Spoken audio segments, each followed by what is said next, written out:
ஆண்டவருடைய பரிசுத்த நாமம் மகிமைப்படுவதாக. ஆண்டவர் நம்மளை கடந்த 10 மாதங்கள் அற்புதமாய் பாதுகாத்தவர். இந்த 11வது மாதத்திலும் இந்த காலங்களில் உங்களை பார்க்க, உங்களுக்காக தேவனுடைய வார்த்தையை கொண்டு வர, தேவனுடைய வாக்கு தத்தங்களை கொண்டு வர தேவன் கிருபை தருவதற்காக நான் ஆண்டவரை துதிக்கிறேன், ஆண்டவரை மகிமைப்படுத்துகிறேன். ஒவ்வொரு நாளும் நம்மளோடு கூட பேசுகிறவர். விசேஷமாய் இந்த 1ஆம் தேதியில் ஆண்டவர் உங்களோடு கூட என்ன வார்த்தையை கொண்டு இந்த மாதத்தில் வாக்குத்தத்தமாய் தருகிறார் என்று சொன்னால் 2 கொரிந்தியர் 9ஆம் அதிகாரம் 8வது வசனம். நீங்கள் எல்லாவற்றிலும் எப்போதும் சம்பூர்ணமுடையவர்களாகவும் சகலவித நற்கிரியைகளிலும் பெருகிறவர்களாகவும் இருக்கும்படியாக தேவன் உங்களிடத்தில் சகலவித கிருபையை பெருக செய்ய வல்லவராயிருக்கிறார். வானத்தையும் பூமியையும் உண்டாக்கின சர்வ வல்லமையுள்ள தெய்வமே, இந்த வார்த்தையை கர்த்தர் அபிஷேகித்துக்காரும்.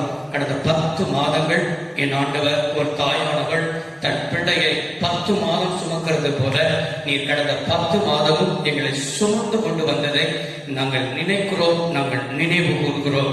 ஆண்டவரே, 10 மாதங்கள் நடத்தி வந்தவர் இந்த 11வது மாதத்திலும் இந்த 1ஆம் தேதியிலும் இந்த கால வேளையிலும் இதன் வாயிலாக உடைய பிள்ளைகளை பார்க்க, உடைய பிள்ளைகளுக்காக கர்த்தருடைய வார்த்தையை கொடுக்க தேவன் தந்த கிருபைக்காக சொல்கிறோம். இந்த வார்த்தை அநேக தேசத்துக்கு கடந்து சொல்லட்டும், அநேகருக்கு ஆசீர்வாதமா இருக்கட்டும். இதை அபிஷேகத்துக்காக இயேசுவின் நாமத்தில் பிதாவே, ஆமென். 2 கொரிந்தியர் 9ஆம் அதிகாரம் 8வது வசனம் தான் இந்த நவம்பர் மாதத்தின் வார்த்தை வாக்கு தத்தங்கள். நீங்கள் எல்லாவற்றிலும் எப்பொழுதும் சம்பூர்ணமுடையவர்களாகவும். ஆண்டவர் இந்த மாதத்தில் என்ன சொல்கிறார் என்று சொன்னால், நீங்கள் எல்லாவற்றிலும் அப்படின்றால் நம்ம செய்கிற எல்லா காரியத்திலும், திருச்சபையில் இருக்கிற குடும்பங்கள் செய்கிற பிசினஸ் காரியங்கள், பிள்ளைகளின் காரியங்கள், படிப்பின் காரியங்கள், தனிப்பட்ட காரியங்கள், அதுதான் சொல்லியிருக்கிறது. நீங்கள் எல்லாவற்றிலும், அது எப்போதாவது அப்படி சொல்லாம எப்போதும் சம்பூர்ணமுடையவர்களாக, ஒரு குறையில்லாமல் ஆண்டவர்கள் இந்த மாதத்தில் சகலவித நற்கிரியைகளிலும் நல்ல காரியங்களை செய்வதிலும் ஆண்டவர் உங்களை பெருகவும், அல்லேலூயா, அது மாத்திரமல்ல, தேவன் கூடத்தில் சகலவிதமான கிருபையையும் பெருக செய்ய வல்லவராயிருக்கிறார். அதே 2 கொரிந்தியர் 9ஆம் அதிகாரம் 8வது வசனத்தில் சகலவித 2 சகலவித என்ன செய்கிறது வருகிறது, சகலவித நற்கிரியைகள், 2வது சகலவித கிருபையையும் பெருக செய்ய வல்லவராயிருக்கிறார். இந்த மாதத்தில் உங்களோடு கூட பேசுவதற்கு தேவன் தந்த நல்ல தலைப்பை என்ன சொன்னால், சகலவித கிருபை. இன்றைக்கு நம்ம கிருபையை நினைத்து நாம் தேவனை துதிக்கிறோம். பழைய ஏற்பாட்டு பரிசுத்தவான்களுக்கு அல்ல செய்யாத கிருபை ஆபிரகாமுக்கு, ஈசாக்குக்கு, யாக்கோபுக்கு, நம்முடைய முற்பிதாக்களுக்கு அல்ல செய்யாத கிருபையை கர்த்தர் இந்த புதிய ஏற்பாட்டு பரிசுத்தவான்களாயிருக்கிற நமக்கு ஆண்டவர் அந்த கிருபையை என்ன செய்திருக்கிறார், தந்திருக்கிறதற்காக நான் தேவனை துதிக்கிறேன். இந்த கிருபை எப்படிப்பட்டது என்று சொன்னால், இது சகலவிதமான கிருபை. நம்ம செய்யாததை நம்ம மூலமாய் செய்ய வைக்கிறது, நம்மளுக்கு தகுதி இல்லாததை தகுதிப்படுத்துவதற்கு தேவன் இந்த கிருபையை தருகிறார். பழைய ஏற்பாட்டிலும் சரி, புதிய ஏற்பாட்டிலும் சரி, நீங்க பாருங்க, அதிகமாய் கிருபையை குறித்து பேசுறது அப்போஸ்தலனாய் இருக்கிற பவுல். அவனுக்கு தான் என்ன செஞ்சா பலவீனம் இருந்தது, பலவீனம் நீங்குவதற்காக ஜெபிக்கிறான். ஆனால் பலவீனம் நீங்கி போகும் என்று சொல்லி ஆண்டவர் அவனுக்கு பதில் தரவில்லை. என்னதுதான் பதில் தந்தார், உன் பலவீனத்தில் என் பலன் பூர்ணமாய் விளங்கும், என் கிருபை உனக்கு போதும். இந்த பலவீனம் என்று சொன்னால், என் கிருபை உனக்கு போதும்பா, என் கிருபையால இதை தாங்கிக் கொள்வதற்கு உனக்கு நான் பலனை தருவேன் என்று சொல்லிதான் ஆண்டவர் என்ன செய்தார் சொன்னாரே தவிர வேறு ஒன்று பவுலுக்கு மறு உத்தரவை கொடுக்கவில்லை. அந்த கிருபையை பெற்றுக்கொண்டால் அந்த பலவீனத்தின் மத்தியிலும் கர்த்தருக்காக ஓடுவதற்கு தேவன் அனுக்கிரகம் செய்தார். இதை அறிந்து பவுல் தான் நிர்பந்தத்தில் எல்லாம் எடுக்கும் பொழுது என்ன எழுதியிருக்கிறார், கிருபை உங்களுடனே கூட என்ன செய்வதாக இருப்பதாக. என தன்மையான தேவனுடைய ஜனமே, சரி, இந்த கிருபை கிருபை கிருபை, இந்த கிருபை சொல்லாம சகலவித கிருபை அப்படின்னு ஆண்டவர் இந்த மாதத்தில் வாக்கு பண்ணியிருக்கிறாரே, சகலவிதமான கிருபை பெருக செய்ய வல்லவர் என்று வாக்கு பண்ணியிருக்கிறாரே. அப்படி என்றால் இந்த சகலவிதமான கிருபையை நம்முடைய வாழ்க்கையில பெருக பண்ணணும்னா என்ன செய்யணும்? வசனத்தில் இருந்து சில காரியத்தை நான் சொல்ல வேண்டும் என்றால், ஸ்தோத்திரத்தினாலே கிருபை பெருகும். ஆமென். இந்த மாதத்தில் சகலவிதமான கிருபை நம்ம சோத்திரம் பண்ணுங்க. நீங்க சோத்திரம், குடும்பத்துல சோத்திரம், தனிப்பட்ட வாழ்க்கையில சோத்திரம், சபையில சோத்திரம், நீங்க அதிகமாய் சோத்திரம் பண்ண சோத்திரம் பண்ண சோத்திரம் பண்ண சோத்திரத்தின் ஜபங்கள், சோத்திரத்தின் விண்ணப்பங்கள், சோத்திரத்தின் ஆராதனைகள் இப்படிலாம் பெருக பெருக பெருக தேவன் இந்த சகலவித கிருபையை முதலாவது பெருக பண்ண வல்லவராயிருக்கிறார். இரண்டாவது, இந்த சகல விதமான கிருபை எப்பொழுது பெருக பண்ண வல்லவராயிருக்கிறார் என்று சொல்லி நம்ம பார்த்தோம் என்று சொன்னால், அங்கே சொல்லியிருக்கிறது தாழ்மை உள்ளவர்களுக்கோ தேவன் கிருபை அளிக்கிறார் என்று என்ன செய்யப்பட்டிருக்கிறது, எழுதப்பட்டிருக்கிறது. தாழ்மை அப்படின்னு சொன்னால் ஏதோ அழுக்க வஸ்திரங்களையோ அதே போல என்ன சொன்னால் பழைய வஸ்திரங்களையோ அணித்துக் கொண்டு நான் தாழ்மை உள்ளவன் என்று சொல்லி சொல்வது அந்த தாழ்மை அல்ல. தாழ்மை என்றால் கர்த்தர் தந்தது. யாக்கோபு அங்கே சொல்லும் பொழுது கர்த்தர் எனக்கு தந்த பிள்ளைகள் அப்படி சொல்லுவாங்க பாத்தீங்களா, அதுதாங்க தாழ்மை. இந்த வேலை கர்த்தர் தந்தது, இந்த குடும்பம் கர்த்தர் தந்தது, இந்த ஊழியம் கர்த்தர் தந்தது, எல்லாமே கர்த்தர் தந்தது, இந்த நாள் கர்த்தர் தந்தது, அப்படி கர்த்தர் தந்தது கர்த்தர் தந்தது, இது என்னால் அல்ல இது கர்த்தரால் வந்தது அப்படி சொல்றவார்கள். அதுதாங்க தாழ்மை. இந்த தாழ்மையை தான் தேவன் நமக்குள் இருக்கும்போது தேவன் நமக்கு என்ன செய்கிறார் என்று சொன்னால் கிருபையை தருகிறவராக இருக்கிறார் என்பதை என்ன செய்யாதீர்கள், மறந்து போகாதீர்கள். சரி, 2 காரியங்களை சொன்னேன். சோத்திரத்தினால் கிருபை பெருகும், தாழ்மையினால் கிருபை பெருகும். இந்த கிருபை தான் என்ன ஆசீர்வாதம். இந்த சகல விதமான கிருபை தான் தருகிற முதல் ஆசீர்வாதத்தை திருப்பிக் கொள்வோம். ரோமர் 6ஆம் அதிகாரத்தை வசனம் 14. நீங்கள் நியாயப்பிரமாணத்துக்கு கீழ்ப்பட்டிராமல் கிருபைக்கு கீழ்ப்பட்டிருக்கிறபடியால் பாவம் உங்களை மேற்கொள்ள மாட்டாது. இந்த கிருபை தருகிற முதல் ஆசீர்வாதம் என்ன? பரிசுத்தமா வாழ்வதற்கு தேவன் நமக்கு இந்த மாதத்தில் கிருபையை தருகிறார். எல்லாருக்கும் ஆசை இருக்கும். என்ன ஆசை? நான் பரிசுத்தமா வாழணும், நான் சாட்சியா வாழணும், நான் ஆண்டவனுக்கு உண்மையா வாழணும் ஒன்னு ஆசை இருக்கும். ஆனா ஆவி மாம்சத்துக்கு விரோதமாய், மாம்சம் ஆவி விரோதமாய் என்ன செய்து கொண்டிருக்கிறது, போராடி கொண்டிருக்கிறது. அல்ல, நான் விரும்புவதை செய்யாமல் நான் வெறுக்கிறதை செய்கிறேன். ஏனென்றால் எனக்குள் என்ன சென்றால் அந்த பாவமே என்ன செய்கிறது என்று சொல்லி பவுல் என்ன செய்திருக்கிறார், எழுதியிருக்கிறார் அல்லவா. எனக்கு அருமையானவர்களே, இன்னைக்கு நமக்குள் ஒட்டி கொண்டிருக்கிற நமக்குள் அந்த பாவம் என்கிற வேர், அந்த வேர் வெளியில தெரியாது, அந்த வேர் உள்ள மறைந்துகிட்டு இருக்குது. உள்ள அந்த வேர் இருக்கிறதுனாலதான் என்ன செய்ய சொன்னால் வெளியில என்ன செய்யணும், காலையிலோ முளைத்தெழும்புகிறதா இருக்கிறது. அந்த வேர் நமக்குள் என்ன செய்யாம சாகாம, பாவத்தின் வேர், இச்சையின் வேர், பெருமையின் வேர், அகந்தையின் வேர், என்ன சொன்னால் துன்மார்க்கத்தின் வேர், இப்படிப்பட்ட வேர் நமக்குள்ள வெளியில தெரியாம உள்ள இருக்குது. அது அடிக்கடி என்ன செய்து முளை எழுப்பிக் கொண்டே இருக்கிறது. சில பேருக்கு முளைத்து மரமாகவே செய்திருக்கிறது, மாறி இருக்கிறது. காரணம் வேற புடுங்காததுனால. ஆனா அந்த வேற எப்பொழுது புடுங்கப்படும்னா கிருபை. அல்லேலூயா. ஏன்னா கல்வாரி சிலுவையில் இயேசு கிறிஸ்து நமக்காக சிலுவையில் சாபமானார் அல்லவா. அந்த சிலுவையில கிறிஸ்துடையவர்கள் அதன் ஆசையையும் மாம்சத்தையும் அதன் இச்சையையும் சிலுவையில் அடைந்திருக்கிறார்கள். சிலுவையில நம்ம அறையப்படுகிறது பாருங்க. அந்த அறைகிறதுக்கு தேவன் என்ன செய்யறார், கிருபை தருகிறார். எனவே பாவம் உங்களை மேற்கொள்ளாது பரிசுத்தமா வாழ செய்வார். பரிசுத்தத்தை தான் பிசாசு திருடுவான், பரிசுத்தத்தை தான் எடுப்பான். பரிசுத்தம் இல்லாமல் தேவனை தரிசிக்க முடியாது. பரிசுத்தத்தை அவன் என்ன செய்வான், திருடுகிறவனா இருக்கிறான். இன்றைக்கு இந்த மாதத்தில் பரிசுத்தமா வாழ்வதற்கு தேவன் தம்முடைய கிருபையை இந்த நவம்பர் மாதத்தில் கற்றுத் தருகிறார். விசுவாசிக்கிறவங்க ஆமென் என்று சொல்லுங்கள்.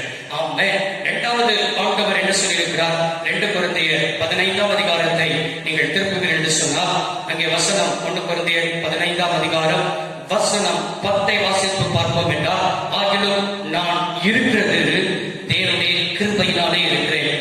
அவர் எனக்கு அருளின கிருபை விருதாவாக்கவில்லை. அவர்கள் எல்லாரும் நான் அதிகமாய் பிரயாசப்பட்டேன். ஆகிலும் நான் அல்ல, என்னுடனே இருக்கிற தேவ கிருபையே அப்படி செய்தது.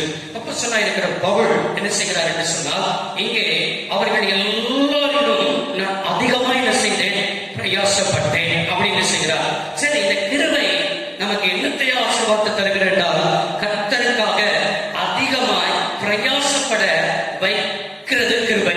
ஆமென். அதிகமாய் பிரயாசப்பட. அதுல 2 கொரிந்தியர் 15ஆம் அதிகாரத்துல 5வது வசனத்திலிருந்து நம்ம பார்ப்போம் என்றால், கேபாவுக்கு தரிசனமானார், 12 பேருக்கு தரிசனமானார், பின்பு 500 பேருக்கு தரிசனமானார், அதற்கு பின்பாக அநேகருக்கு தரிசனமானார் அப்படின்னு சொல்லி எழுதினவன் அதோட முடிக்காம அதே பின்பு அகால பிறவி போன்ற எனக்கும் தரிசனமானார். வேவாவுக்கு தரிசனமானவர், 12 பேருக்கு தரிசனமானவர், 500 பேருக்கு தரிசனமானவர், அநேகருக்கு தரிசனமானவர். பிந்தி கடைசியில எனக்கும் தரிசனமானார்.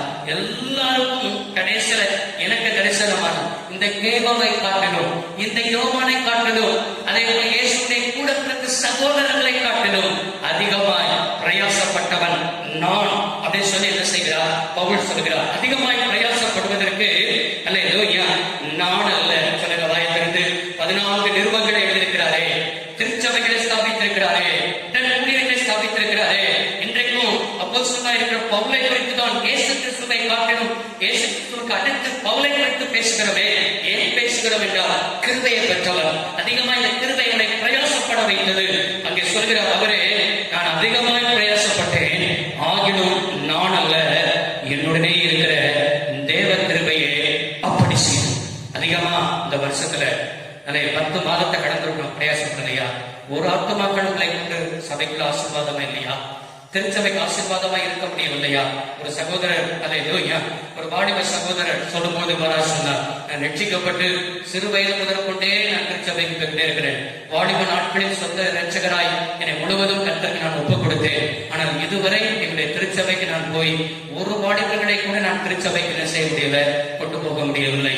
இது எனக்கு ரொம்ப வேதனையா இருக்கிறது, இது எனக்கு ரொம்ப பாரமா இருக்கிறது. இந்த வருஷம் முடிவதற்குள்ள ஒரு ஆத்மாவதையாவது நான் சபைக்குள்ள கொண்டு போய் விடணும் அப்படின்னு சொல்லி அவர் சொல்லி பகிர்ந்து கொண்டார். அதே போல எத்தனை வேதனைகள் மத்தியில ஐயோ இரவு முழுவதும் பிரயாசப்பட்டார்கள். ஒரு படகு வெறும் படகா தான் இருந்தது.